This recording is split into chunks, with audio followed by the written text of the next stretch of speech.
Hello, everybody. Welcome to another episode of Your Next 50. Ladies, we are here to tell you it is your time. Be intentional with your choices. Don't waste even one more day hiding in your stories.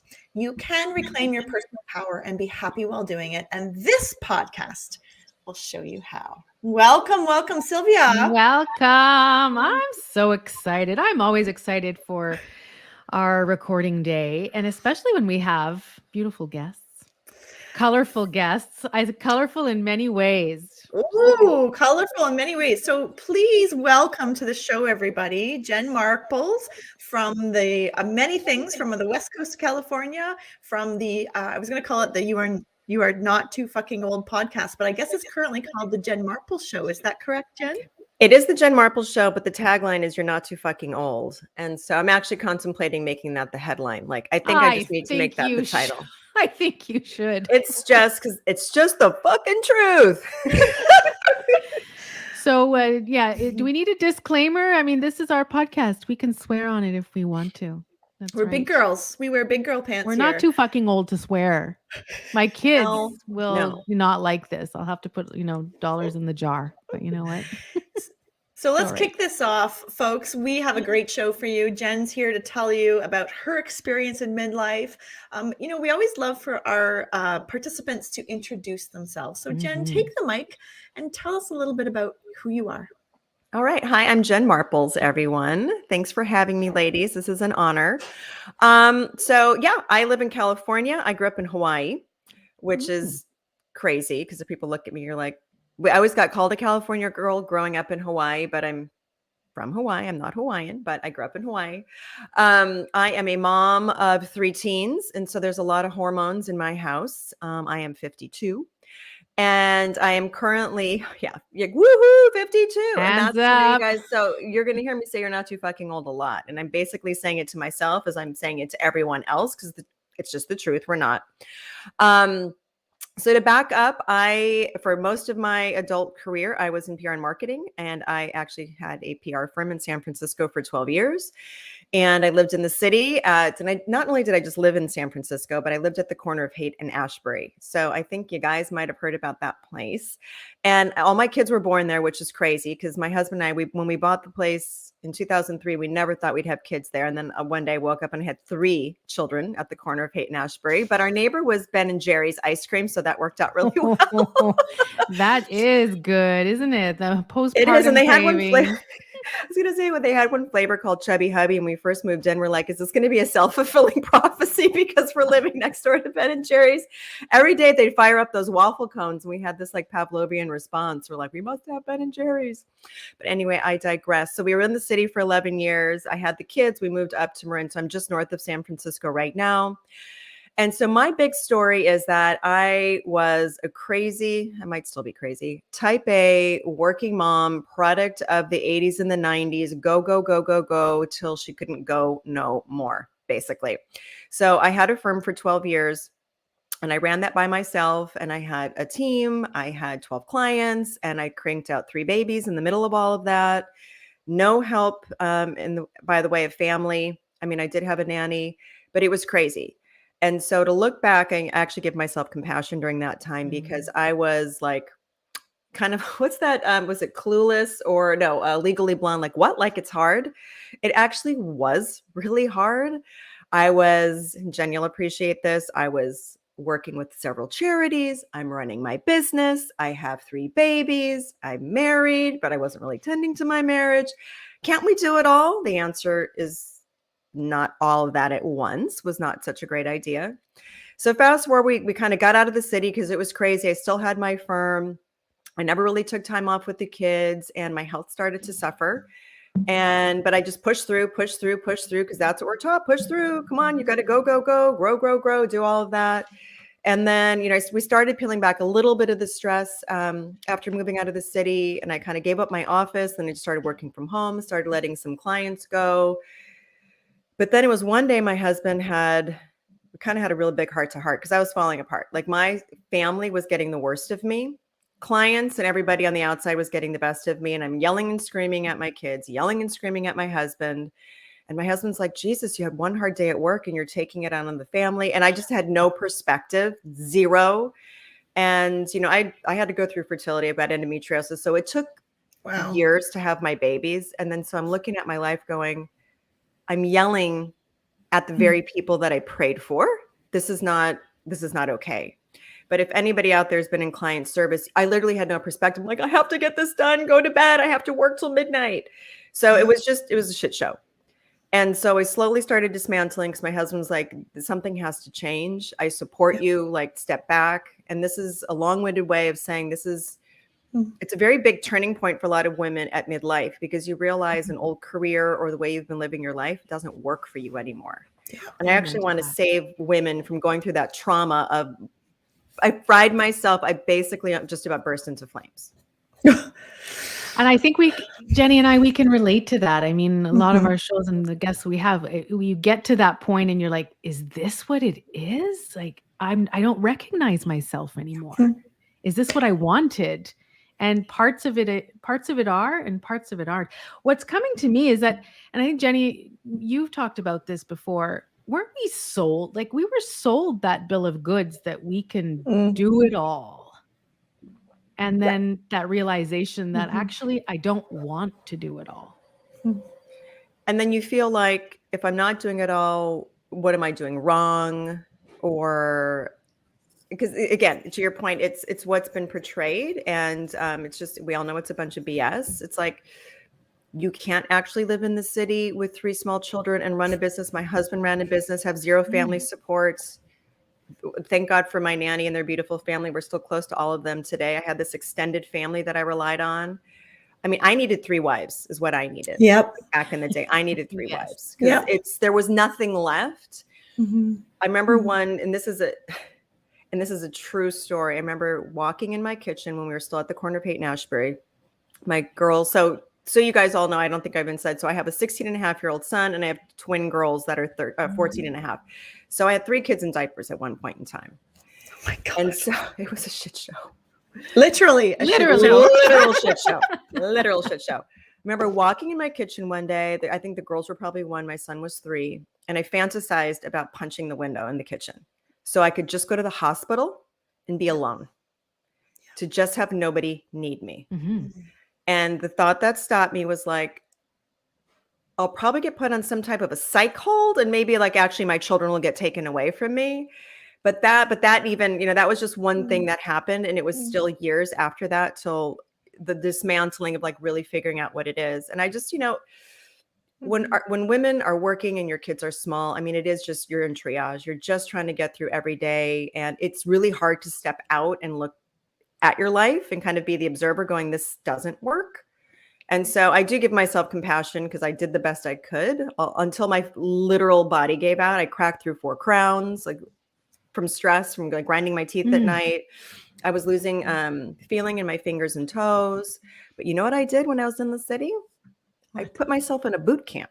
So I'm like, I need to exercise more. Oh, you did. I mean, I'm sure that was it, Jen. So I'm so stressed and cracking crowns. I need to be running in Golden Gate Park every day, carrying like an 8-pound medicine ball up a hill.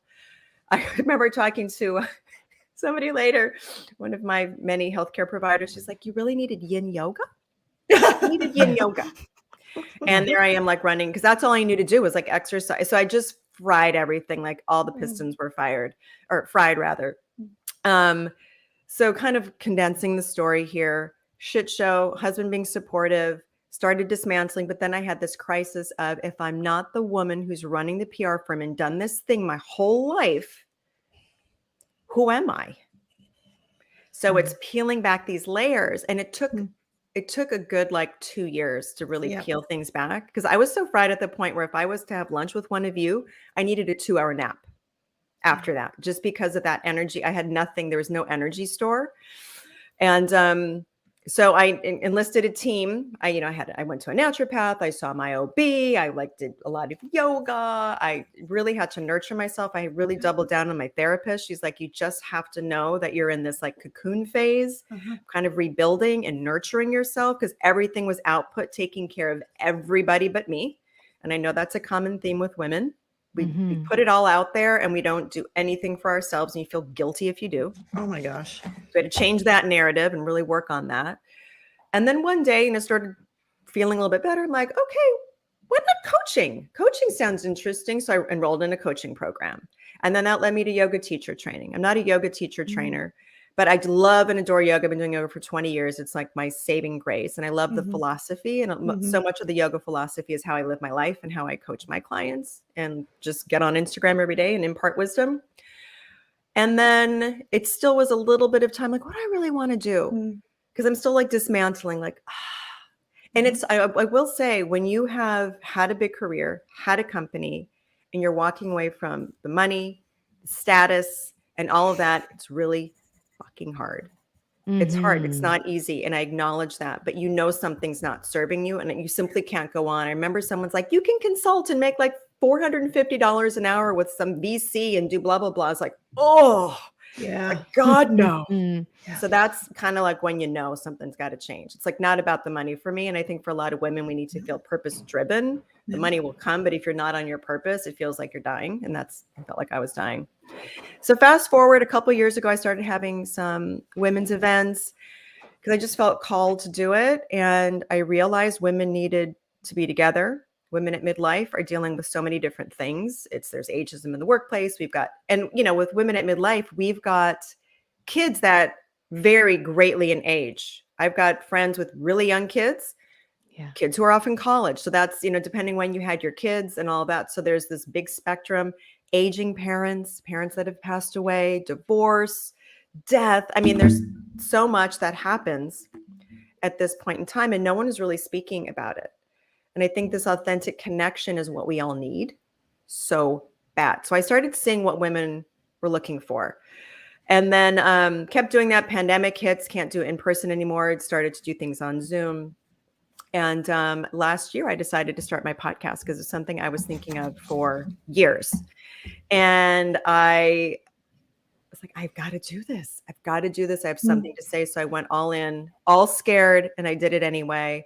And I love it. How you guys mentioned how this is your favorite part of the day and talking. It's like, as soon as I interviewed my first guest, I was like, first of all, women are so amazing. Like, so amazing. And second, I'm like, do I get to do this? Do I get to be happy and enjoy what I do for work? I get to serve because I'm serving the midlife women. And so my show is targeting midlife female entrepreneurs. And you don't even have to be an entrepreneur to listen. It's more about doing whatever the fuck you want to do and remembering who you are. And it's okay to be happy. It's okay to put yourself first and do what you want. Because I think we're always serving and doing things for others. And it's like, put yourself first and everybody else benefits. I can see why you call yourself an activist, my friend. Yes. Okay, number one, I want to put a plug. The Jen Marples Show. Find it, subscribe, make it happen. Number two, I want to honor the story you just told. I want to respect the fact that you're pulling back the layers. I can relate to so many parts of that, Jen. I want to pick up on the team aspect. You pulled a team together to heal, and that takes great bravery. And I also want to mention what I hear, validate it for me, the amount of time it takes for you to get into the mess you've created, to give yourself grace, to get time to get out of the mess, that it's not like I switch a switch or turn on a switch. How do you know you're getting better? What do you notice? So interesting. I'm glad you brought that up because what drives me too is to save women the steps. I don't want, like, as much as I'm talking to midlife women, I'm also talking to the generation right behind us. And hopefully they're approaching life a little different than we are, because we were taught to just, death and taxes, slave away, thank you, sir, may I have another, and just kill yourself to make it happen type thing. So hopefully the generations behind will learn from us. And it doesn't happen overnight. And I'm so glad you said that, because it's like the whole pregnancy thing. When you want to lose weight, you're not going to lose weight in 5 minutes because it took 9 months to get pregnant. It's really the same concept. If I've been doing my career since I'm 22 and I'm 45, I'm not going to go, oh, I'm just going to stop doing this and it's all going to the whole world is going to be laid out in front of me. It doesn't happen like that. And a lot of women ask me that question, like, how do you even begin? So first of all, like, ask for help. And that's what I did. And it's hard for women to ask for help. And so you have to get a team. And for me, and most women are givers, and I give. Like through my breakdown, I was helping people through divorces, an abusive relationship. And I remember talking to a therapist, and she's like, who's helping you? Who's listening to you? I said, apart from my husband, no one. No one was listening to me. And it's really, because you don't, when you're, and I was talking actually to my mom about this the other day, when you're like the strong one or perceived as the strong one, you don't feel like you get to ask for help. And people don't, it's hard for people to see you not in your strong state. Because I know when I had a breakdown once, I was at a wedding or at a party out of the country, my husband wasn't there. We were having some issues. And like, I started crying at a table, and like, my friends are used to seeing me like this, like, yeah, let's go. And they're like, what is happening? It's really hard for someone like me to just kind of break down and admit that you need help. So that's why I'm always like, we have to ask for help. Right. And it's there. And a lot of times it's not going to be maybe a close friend. So it's like, I knew enough to know. I started with my therapist. Yeah. And then I had to go to a naturopath. I was having health issues. Like I had adrenal fatigue, like iron deficiency, like all this stuff. So I needed to fix the ship here. Like Humpty needed to be put back together again. And then I did like a yoga retreat, something that was local. It wasn't expensive. It was like the Baron Baptiste 40 days to personal power or something like that. But I showed up, new group of people, cried, journaled. It just takes one step. And then you'll kind of go, oh, okay, maybe I'll take this other step. But really, if I could impart one piece for women, is ask for help and seek it out. And not wait so long. Like I find we often wait. I'm hearing your story. Your body here is breaking down one part, at a time. But we wait so long until it's really, really sometimes too late, and yes. I mean, it's never too late, but still don't wait if you're listening to this. And I just want to pick up on how scary it can be to spend money on yourself, to pay for a naturopath, to pay for a therapist, especially if you're listening and money is tight. But you know what? You will never earn any more money if you're curled up in the fetal position in your living room. So as scary as it is to invest in yourself, that gesture of saying I matter and I'm worth it is really powerful. Thanks for that. Thanks for that, Jen. And that's a whole other topic, especially being in the US. And I think, mental health should just be covered. Like people should just have that because it is a crisis. And we need to put ourselves first. And if you can't afford therapy, seek out a friend, find a new group of friends. There's accountability groups. I mean, there's so many things you can do that don't have to cost a lot. And also just know you get to take time for yourself. So that's what I tell a lot of women, because they'll come to me like, how do I even know what I want to do? I'm like, well, you have to start creating the space and the time to figure it out. Because most of us are just going. Like I was on that hamster wheel. Stop. Most women are like, oh, you don't even know what you want. You're just going through this. It's Monday, Friday, there's work, there's kids, there's this, there's that, and the other. And you have no idea who you even are or what you even want. So you can start journaling for 5 minutes a day. Or my favorite thing is go on a walk. A walk is free, and shut everything off. Just be alone with your thoughts, because it's rare that you're alone with your thoughts. So or when you're driving to pick up kids, don't listen to anything in the car, but just start tapping back into who you are. We have a great episode on sitting in silence, right? The power of silence. Yeah. And that's hard for most people, because who wants to sit with their thoughts, Jen? I mean, who wants to have, that inner critic, telling you how horrible you are and that what your real desires, you're not worthy of those desires. Who are you to want this? Who are you to stop your business after so many years, right? And it's also tied up in our identities. I love how you actually took that time to let things unravel, because who we are, that identity piece is so ingrained. And to change identities, it can happen like from one day to the next, but for most of us, it doesn't. And give yourself grace. Yeah, exactly. And it's kind of the big unravel. And so a lot of women at midlife, they find themselves like they're doing something they don't like and they want to get out of it. Or they've taken time off and they've had other careers and now kids are getting older. They're like, okay, I need to do something, but they don't even know where to begin. They don't know where to begin. They're like, I don't want to be an investment banker anymore or do whatever. And the beauty of interviewing all my guests on my show is everyone has such great advice. And the biggest piece of advice is just, first of all, don't care what anybody thinks. So once you can get over that, because I think that's the biggest blessing of midlife, is just stop caring. Because when you stop caring, you can really tap into what you want versus what you want to do because it's impressive to somebody or it's what you're supposed to do, what society was telling you to do. It's like, I don't give a fuck. I don't. And it's so freeing if everyone can just get to that place. And it takes time, but you have one life to live. And it's like going through this pandemic and seeing how it's impacted people. I think that was like my biggest takeaway. And it sounds trite. It's like life is short.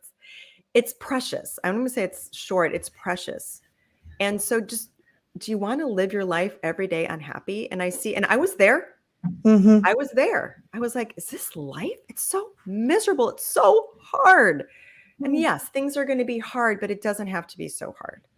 So if you're listening and any part of what Jen just said resonates with you, this is your opportunity to reevaluate.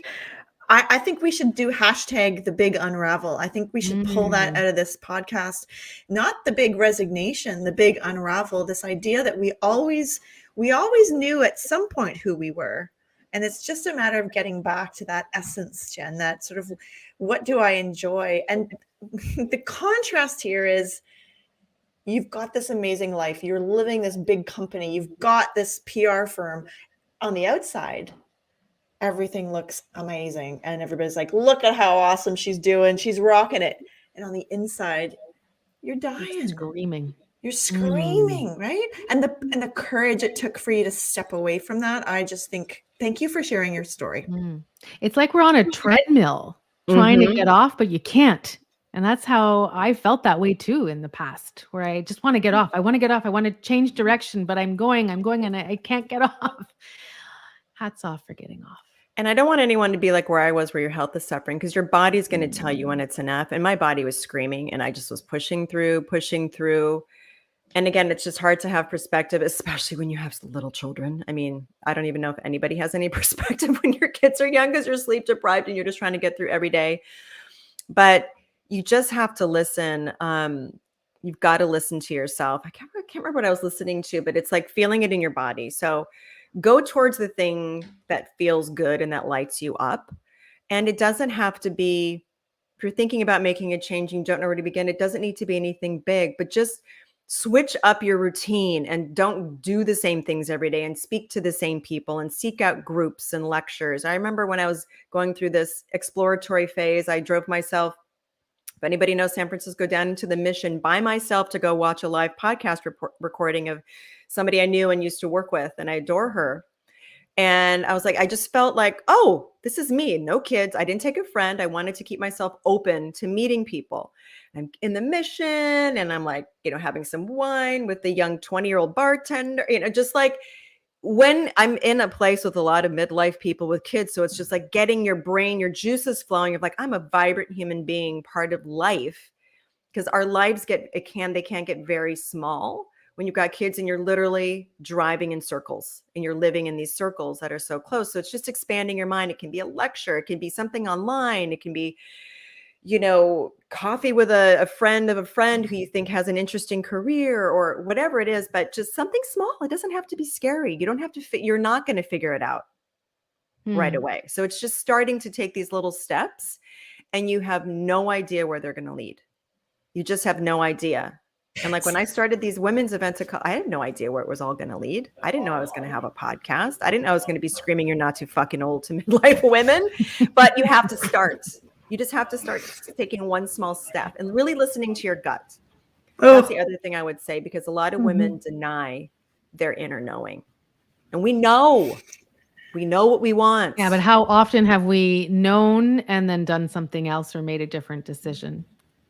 And then how did that feel? Yeah. or hiding behind things. Like, my mantra is you have to want your dreams more than your drama. Like, I can always find an excuse, and I certainly use my kids along the way as a bit of an excuse for things that I was afraid of doing. And I'm not going to do that anymore, Jen, because life is precious. I really like that expression. Life is important, and what do I want to be remembered for, and what matters to me? The image that comes out for me when my kids were little was, okay, if I could just make it to 9:00 a.m. Okay, if I could just make it to 9 lunchtime. a.m. Let's just Yeah, just to be clear, not 9:00 p.m. a.m. not No, p.m. if I could just make it to noon. Yeah. Okay, then there's a nap. Okay, if I could just make it to 3:30. And I thought that everybody else felt this way too. Like, we weren't communicating. You talked about talking and what we can learn from each other. That really resonates for me, because I'm pretty sure I had postpartum, didn't talk about it. Same as you. I was in New York City, big city, no family. And the other visual I have is bouncing a baby in my bedroom by myself, first baby, and flipping through the what to expect when you're expecting, going, well, I guess I just have a really, colicky baby, and I'm just going to have to figure this out. And the tears are pouring down my face, and I'm all alone. And anybody, like your comment about, if we can make this better for the next generation, gosh, please, let's do it. Let's talk about how it feels. And those are some of my stories about little kids. And you look back on it, and you said, I completely lost my perspective. And that really resonates for me.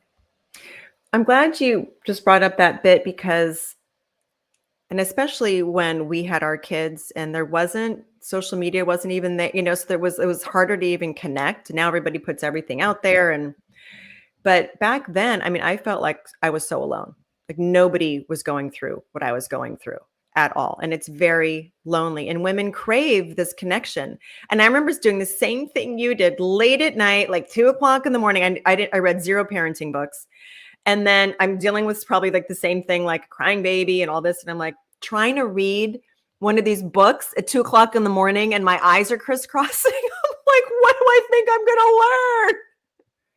I mean, please, and it's like, we weren't meant to do, like, societally, we weren't meant to do this all alone. If you go back in time, it's like you had the village, and you had aunts and cousins and the friends. wives, the You had indirect sister wives, wives. You had, basically. Like, we were you all had a helping each village. other. Yes, yeah. So we were never meant to We've do it. lost And then you that. throw working on top of it.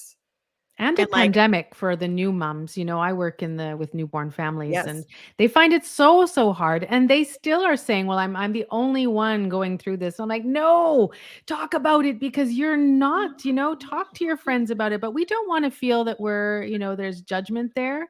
And because I'm going back, and I was like, Jenny Mitchell, oh my God, like, that's 17 years ago. Why didn't I know about how bad it was? I was one of her best friends, and we don't talk about it because we don't want to be seen as the bad mom, or the The weak bad mom, or that you don't love parenting. Like, Or when that, you yeah. said, Oh, Jen, yeah. like, it was hard. And I'm pretty sure I had postpartum too, because of just some deep, dark thoughts of not hurting my kids, but hurting myself, or just escaping. Yes. And just feeling so incredibly overwhelmed. I literally felt like I was dying all the time. And just a quick aside, I was just in the city last weekend, kind of, family was in town, and we were going our old route in our old house. And I literally felt like I was having some type of a PSD experience, because it was so hard, and it was such a struggle to get through every day. It was like, we have to get out of here. Like, it drained me being there, just kind of reminiscing, and just the terror of like thinking one of my kids was going to get kidnapped or die and run into traffic.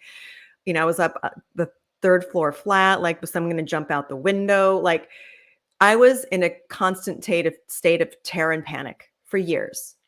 And it just came rushing back. And I'm like, oh my God, I'm like, how the hell did we do this? And why didn't we leave sooner? But you don't, whatever. I have to give myself a passion. But you know what else? You said something earlier about how hard it is to not be the one that holds everything together. I think that's what kicks in, right? I can't tell anybody because I'm supposed to be the strong one. That's what's coming up.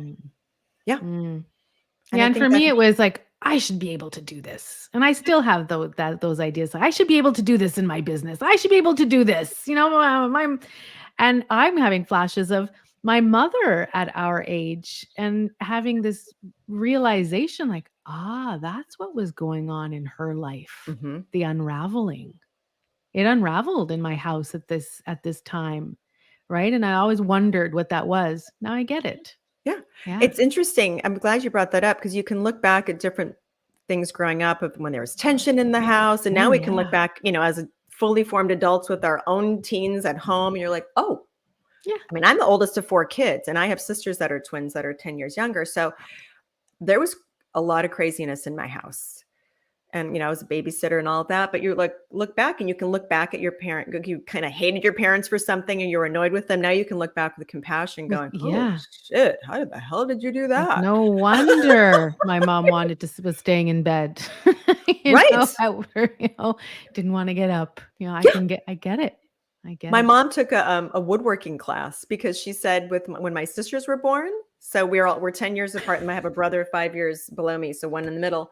She just said she needed to go pound nails. She needed to hammer Oh, nails into a board because we all need something, yoga, like take a woodworking yeah. class. Pound the nails. Oh my Pound gosh, the that's nail good. because you need a release because it is so intense. So Mhm. hopefully everyone listening, you realize we don't want it to be intense. Seek out help, have the conversation because really like one of my key themes and what I've discovered is when we share our deepest truths, we just get rid of the bullshit. We feel more connected and less alone. Mhm. And I've read Amen. studies. I don't know if you've seen these studies. I saw a TED talk about this where they said the number one predictor of sort of happiness and longevity is community and connection. It supersedes if you smoke or if you're obese or Yep. whatever. So it's so important. We're not meant to do life alone. Yeah. We're not Mhm. meant to do life alone. Wow. This has been this has been a really touching episode. Jen, I want you to thank you for bringing us to those places. Before you go, I want to pick up on what's next for Jen because we've definitely talked about our experiences here on the podcast. What's next for you? And I'll maybe couch this with, what will your next 50 years include? All right. Well, my word for 2022 is dominate, and it's only dominate because I need to get out in front of as many women as possible because I have the message to share that you are not too fucking old.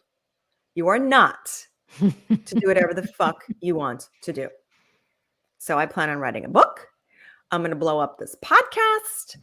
I think I'm going to do retreats. You're going to see me someday on the Today Show with Savannah Guthrie, and we're going to be chanting "You're not too fucking old." Like I'm literally being powered from higher powers because I need to get this message out. Because I think at this phase in life, women like lose their identity, are afraid to take a stand, don't think they can do it. There is very real ageism in the workplace, and that's a whole other podcast topic you guys can explore. But that is real. We know that's real. And women, I truly believe when we're standing in our purpose and power, we are the ones we've been waiting for. I think the midlife woman, the fully activated midlife woman can change the fucking world. We are. You're not too fucking old. You're not too fucking You're not old. too So fucking old. You're not. We're I mean, not. I was at this event last night and there was women ranging in age from like early 40s to like mid 60s. This fabulous woman in her mid 60s, tech career, this and that. She's like, I'm on my third act. And we're all chanting like we're not too old. It's like, no. There's just get rid of it. It's all like time is ephemeral. It doesn't mean anything. It means nothing. So just my advice to everyone is just go do what the fuck you want to do. And it's okay. And if it pisses people off, it's because they're not happy and they need to be working on their own life. And if it doesn't go well, you just try something else. Exactly. And don't be afraid to fail. Be curious. Yeah, be Lead by curious. curiosity. There's a power in this episode. There's an energy behind it. If you're listening in the car or if you're listening at home, use that fuel. Dive back into whatever you're doing. Thank you for bringing this conversation, Jen Marples. You are a gift.